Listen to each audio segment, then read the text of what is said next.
Ok, muchas gracias. De hecho, un placer y un honor haber estado ayudándolos a ustedes. Esa es una presentación que ya se dio en la última reunión de CONASA. Es exactamente también un tema muy en especial, producto de la pandemia. Se presentó la búsqueda de las enfermedades que se pueden encontrar como emergentes y reemergentes y que en determinado momento pueden causar un problema sanitario y que le pueda causar problemas de salud pública a la gente. Sí, hubo varios congresos, varias reuniones, hubo uno que se llamó Mercados Húmedos, Riesgos, y se nos solicitó que buscáramos cuáles son las posibles enfermedades emergentes y reemergentes que se podían presentar en los moluscos, peces y crustáceos. A mí me tocó trabajar con los moluscos y al saber que una enfermedad que podíamos tener, podía en cierto momento ser emergente por primera vez, pero alguna de las ocasiones reemergía y no sabíamos exactamente si tenía un problema como tal. Este es principalmente zootécnico, no es zoonótico, ¿sí? Porque afecta principalmente a tres grupos de poblaciones. Poblaciones silvestres, así puede decir que sean nada más con captura, pesquerías, que son ya en la captura de grandes volúmenes comerciales, y acuacultura. ¿Sí? Ya después de estar revisando toda esta secuencia, nos encontramos que no nada más hay enfermedades, sino que también existen plagas acuáticas y peligros biológicos en México. ¿Ok? Vamos a ver. Empezamos. Los moluscos, no sé si estén familiarizados con ellos, son 7 clases. Tenemos las primeras 4 clases que tienen una importancia biológica. La monoplacófora, aplacófora, poliplacófora y escafópoda son ciertas características en especial que principalmente inciden en las poblaciones silvestres, son en las comunidades y ecosistemas. Sin embargo, vamos a empezar con las de interés comercial.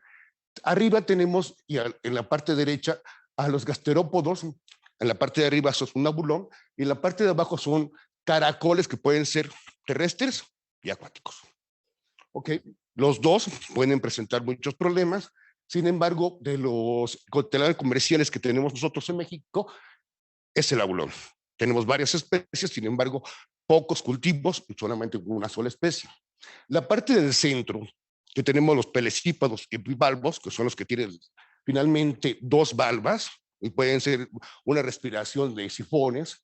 En el lado derecho de arriba tenemos, esa es una Ostrea edulis de Europa, abajo tenemos una mano de león, a la izquierda es un mejillón Methyllus galoprovincialis y abajo esta comercialmente no se come.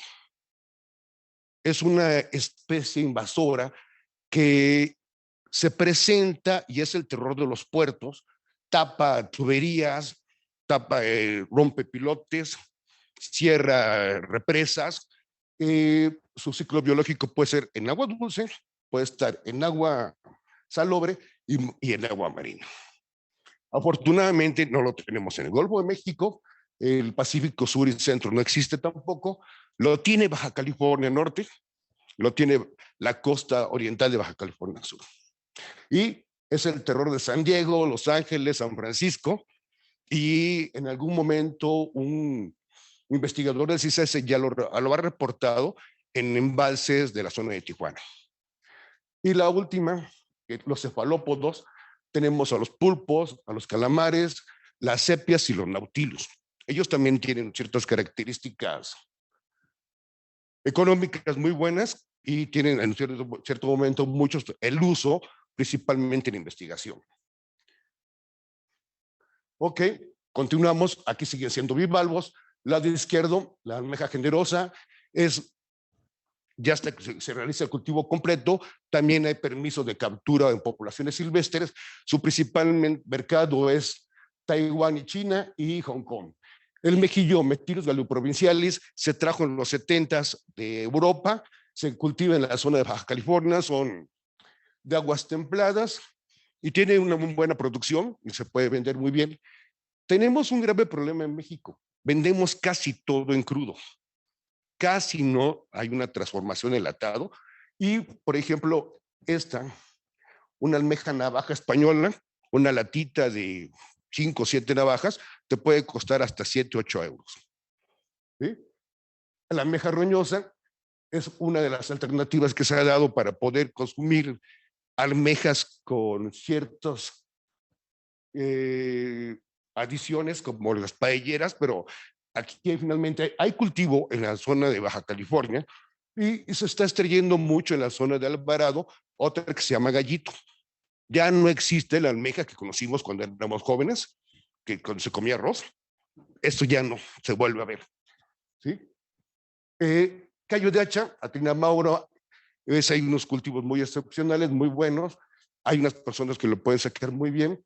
Sin embargo, hay un punto. Es finalmente bentónico y les da por cultivarlo en suspensión.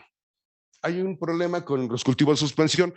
El oleaje y las corrientes y la cercanía de luz activan la desoves y la maduración y después ellos, al final de cuentas, no obtienen el peso del callo músculo aductor que se tiene que buscar.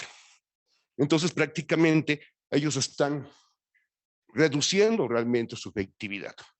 Almeja chocolata, no sé si la conozcan, pero se manejan en toda la zona, desde Nayarit hasta de da toda la vuelta al Golfo de California, y se vende mucho en toda la península. Aquí en México se llega en avión a restaurantes especiales, pero tiene que ser consumida viva. Ok, vamos a la que sigue. Y aquí empezamos con los problemas. Ok, tuve que hacer una búsqueda en uno de los indicadores y se hizo a partir de los análisis estadísticos de Conapesca. Se tomaron en cuenta 4 grupos: almejas para los valvos, ostión, pulpo, que es cefalópodo, y abulón, que es un gasterópodo. Se manejaron y se concentraron 2 décadas de este siglo, la primera década del 2001-2010, la segunda década de 2011 al 2020, y como producción pesquera para la primera década en almejas, tenemos que estaba en el 9º lugar, y en la segunda década pasó al lugar número 18. El ostión estaba en el número 6, a la segunda década al número 10, el pulpo del 10 subió al 9 y el abulón del 49 al 50. Ok, como producción pesquera, almejas, ostión y pulpo, más del 80% es de captura o pesquería. Abulón, prácticamente sí hay una pesquería muy bien regulada, pero las producciones de cultivo dejaron de hacerse en la segunda década de los 2000. La primera década todavía hubo y fue una moda para los 90s. 90s, 2000s empezaron a jugar, empezaron a querer hacer, sacaron la tecnología. De hecho, la bolona azul rufensis se lo llevaron a Chile, y Chile ahorita tiene unas producciones excepcionales bajo las técnicas y metodologías hechas por CICESE en México. Ok, el valor económico en la posición, almejas del 15 pasó al 20, el ostión del 16 al 19, el pulpo se mantuvo en el 5 y el abulón del 24 al 31. Volvemos a ver lo mismo, lo que cuando se buscó en los años 70, 80, de que el cooperativismo y la parte ejidal, que eran los únicos que tenían permiso para poder capturar y cultivar abulón, no les funcionó. Y por otro lado, la iniciativa privada no pudo invertir porque son inversiones muy grandes, muy fuertes. El pulpo se mantiene en el 5º lugar porque subió el precio en la Unión Europea. Sus estándares de búsqueda son muy altos, aunque si revisamos de dónde viene este pulpo, viene de la sonda de Campeche, son capturas de poblaciones silvestres, son gareteos, y al final de cuentas es transformado o congelado en las plantas de Yucatán. Las tasas de crecimiento que tenemos para cada uno de ellos, si para las almejas de la primera década de 6 bajó al menos 8.59, el ostión íbamos en la primera década ya estaba bajo, menos 0.4, se fue a menos 7.81, el pulpo de 0,78 bajó a ser menos 0,89, indicando que prácticamente todas ellas, igual que el abulón, pues el abulón es ese cultivo principalmente, pero todas las demás son de pesquería. ¿Por qué tenemos esa caída tan alta de ostión y de almejas? Vamos a irlas viendo ahorita. Exportaciones de imposición. Las almejas se quedan en sexto lugar, aunque prácticamente siguen siendo crudas. El ostión del lugar 18 sube al 14. Aquí se voy a ampliar un poquito más, porque el ostión como tal no se exporta casi, no se exportaba, porque no existía una certificación de aguas y no se tenía la seguridad sanitaria para ellos. O sea que prácticamente todo el ostión que se produce en México era consumido en México. Y el 80% del ostión que produce el país lo produce el Golfo de México. Y principalmente es Veracruz, Tabasco y Tamaulipas. Ellos tienen el 80%, el otro 20% lo obtiene el Pacífico. Pulpo del quinto lugar pasa al octavo, sigue habiendo problemas, aunque se habían abierto los mercados de Europa bien, no se tienen los mercados asiáticos casi, aunque los precios sí son muy altos. Y el abulón fue el fracaso de la Secretaría de Pesca, donde del lugar número 11 se fue al lugar número 35. Ok, si revisamos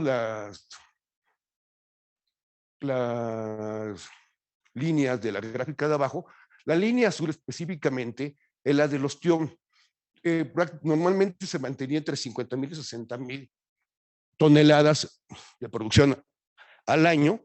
El 40,000 correspondían al Golfo de México y 10,000 más aproximadamente al Pacífico.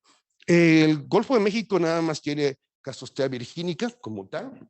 Sin embargo, el Pacífico tiene varias especies, pero tiene tres, digamos, aunque se maneja como dos: Cassiotea gigas, Cassiotea sicamea y Cassiotea corticensis.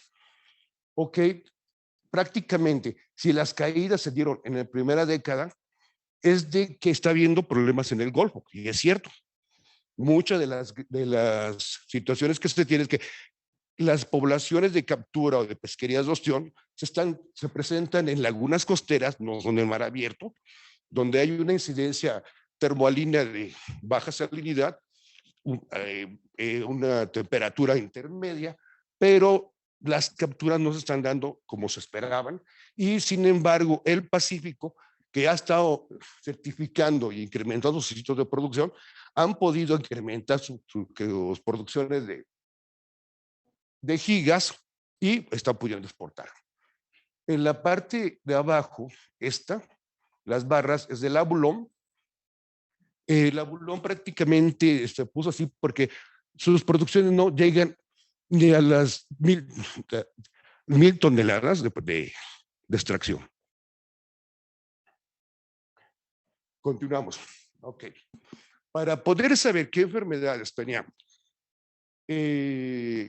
emergentes y reemergentes, tenía que ver qué es lo que tenía, más qué es lo que sí te puede estar revisando. Se conjuntaron la información que se tiene, la Carta Nacional Acuícola, de la fecha del 21, y se conjuntó también el acuerdo de enfermedades exóticas y endémicas del acuerdo de enfermedades notificables terrestres y acuáticas de 2019, hechas por Senacica, CEDER. Ok, acá arriba tenemos toda la... perdón.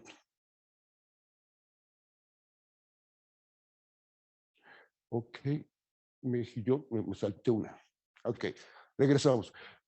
No, siempre hago lo mismo.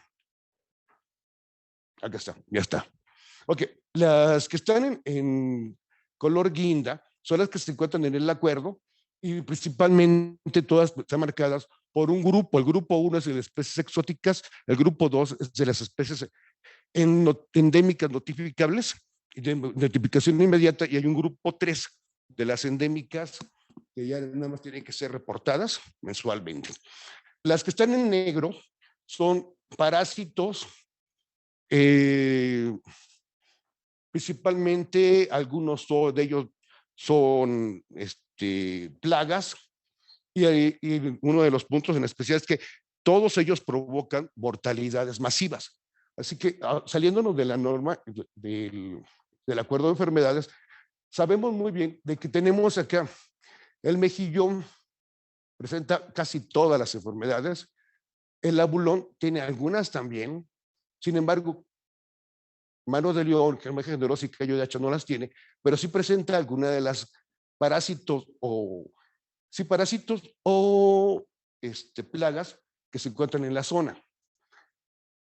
Vamos a ver algo muy especial con los bivalvos. Otra vez. Ok, tenemos acá las ostras, tenemos corticensis, que es del Pacífico, virgínica, que es del Golfo, y gigas, que está introducida en el Pacífico. Corticensis sí es endémica como especie. Gigas fue introducida en los 50, 60 en la zona de Estados Unidos, llegó a México en los 60, tiene todos los grupos 1, 2 y algunos de estos, de los que son parásitos o plagas de la zona, no se encuentran y giga y virgínica sí presenta algunos. Para poder hacer un poquito más de, a ver, ahí está, ¿sí? Para poder hacer un poquito más de diferenciación, tomé un parásito, que es un protista, tomé un poliqueto y también un ejemplo que es una esponja. Ok, este es el punto más especial. Los aplosporidiosis, los aplosporidios, que es un protista delfino aplosporidia y tiene más de 40 especies descritas. Es un parásito celular selectivo y en diferentes especies de ostras muchas veces se presentan y en otras no.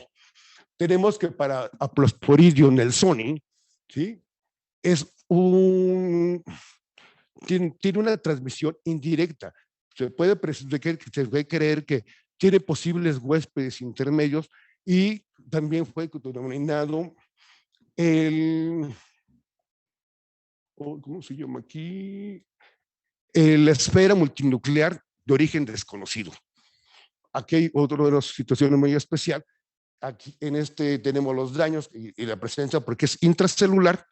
Aquí tenemos a una Casostera virgínica, es sana, esta otra está enferma y destruye por completo todos los tejidos. Otro de los puntos que teníamos que revisar es que tenemos en el acuerdo tenemos abonamia, dos tipos de abonamia, como grupo 1, microcistos magnini y Perkinsus olseni. En el grupo 2 tenemos ya existente en México, Martelia refrigerans, y tenemos a Perkinsus marinos.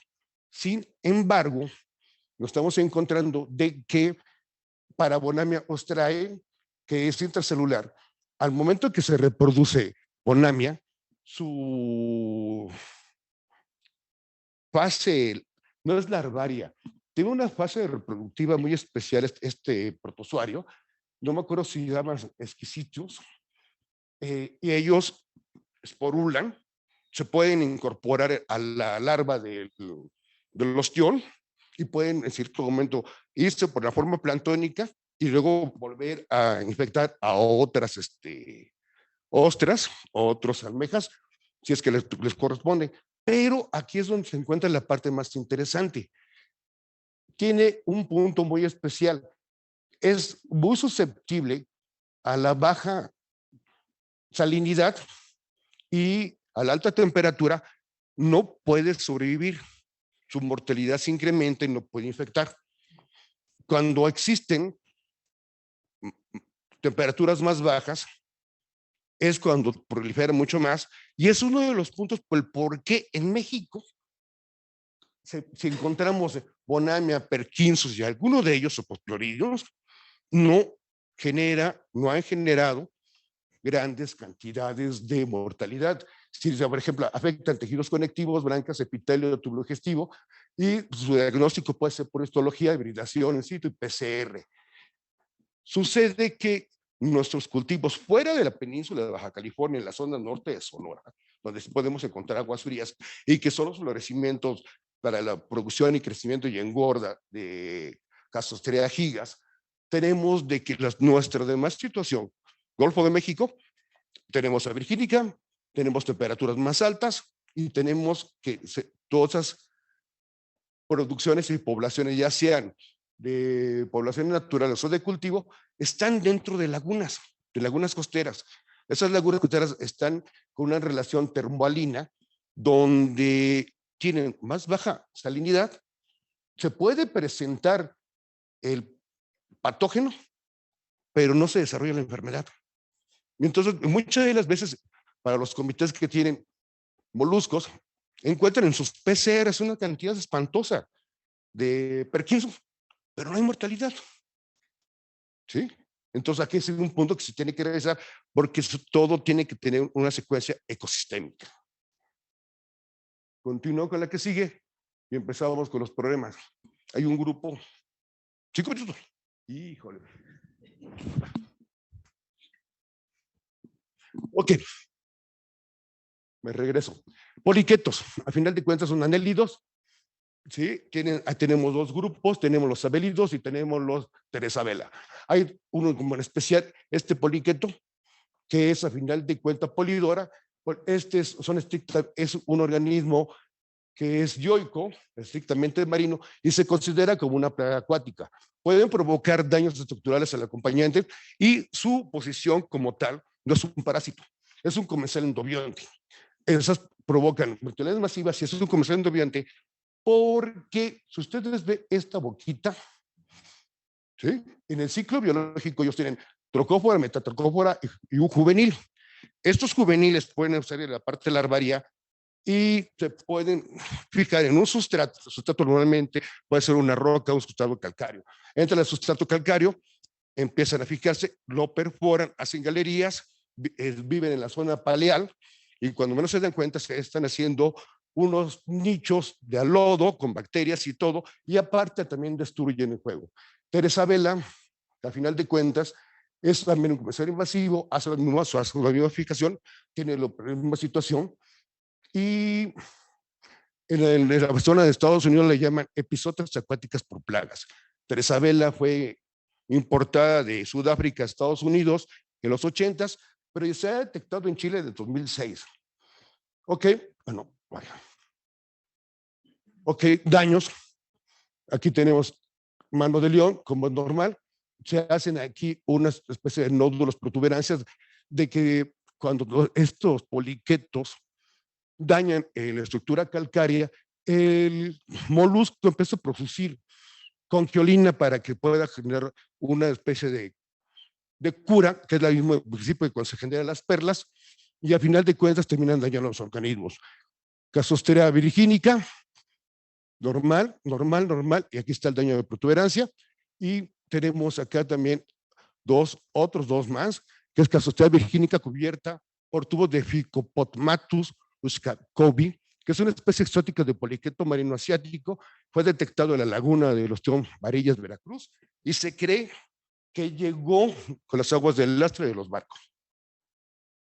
Ok, tenemos otro que es, a final de cuentas, las esponjas. Siempre se pensaron que eran dos tipos de esponjas, pero finalmente es una sola, que es Cleone californiana. La marcaban como Cleone SP cuando no la podían clasificar. Es igual, la misma secuencia. Es un epibionte perforador. La esponja se fija, comienza a horadar por la parte, una solución química en la parte superior por ácido carbónico y fosfatasas, perfora, disuelve, mejor dicho, la parte calcárea y como todos los poríferos, tienen tubos y una serie de redes de respiración donde van sacando todos los residuos calcáreos hasta que la llegan a invadir y entran adentro. Como tal, no es un comensal, es un amensalismo. A final de cuentas, el molusco no se dio cuenta que le estaba pasando y es un epibionte perforador invasivo. Ok, ahí te va rápido. La infestación en especies acuáticas de pesca, acuacultura y poblaciones silvestres por organismos que sean parásitos, competidores por espacio y alimento, epibiontes que sean sésiles, pivotantes, sedentarios y vágiles, y esto es dependiendo su tipo de movimiento, y endobiontes que sean envolventes, perforadores o tóxicos, que lleguen a generar mortalidades masivas, disminución de las tasas de crecimiento y reproducción, deben de ser considerados una epizootía acuática, misma que se tiene que controlar y erradicar del medio en donde se detecta. Estos organismos responsables de generar daños de la salud de las especies acuáticas deben ser tratados como una plaga, teniendo que ser considerados adecuadamente en las medidas sanitarias de la sanidad acuícola. Y con lo último, recomendaciones. Los moluscos dependen por completo del medio ambiente. Los factores ambientales y variables ecológicas marcan el éxito, la supervivencia y el crecimiento de las poblaciones naturales y de cultivo. El stock genético debe estar adaptado al medio ambiente en donde se encuentra la población, ya que sus respuestas fisiológicas responden con mucha variación en diferentes locales. Aquí sí va a ser un espacio. Hace prácticamente 15 años o 20, quisieron hacer un repoblamiento de la laguna Bahía Concepción en Baja California Sur. No tenían reproductores de la zona de Baja California Sur, así que consiguieron reproductores de la zona de Vallaquino, Sonora, hicieron el desarrollo de la Vallaquino, Sonora, mandaron las crías a Bahía Concepción. Bahía Concepción es una bahía tan dura y tan fuerte en condiciones ambientales, baja oxigenación, altos, baja oxigenación, muchas anoxias y ácidos sulfhídricos, y finalmente la respuesta fisiológica de las larvas y crías de las semillas que yo no se dio, porque no pudieron resistir los problemas ambientales con los que se llevaban. Okay. La logística de cultivo o pesca, que es el manejo de los individuos, es uno de los más importantes, es el control de la densidad y se tiene que tener especial cuidado en la limpieza de las conchas, que no debe de hacerse en el sitio mismo de cultivo, ya que liberan las larvas de organismos epibiontes e invasivos al medio ambiente y se vuelven a reinfectar. Y las especies exóticas, además de ser un peligro en la biodiversidad, son un peligro sanitario los mismos que deben ser considerados como plagas potenciales.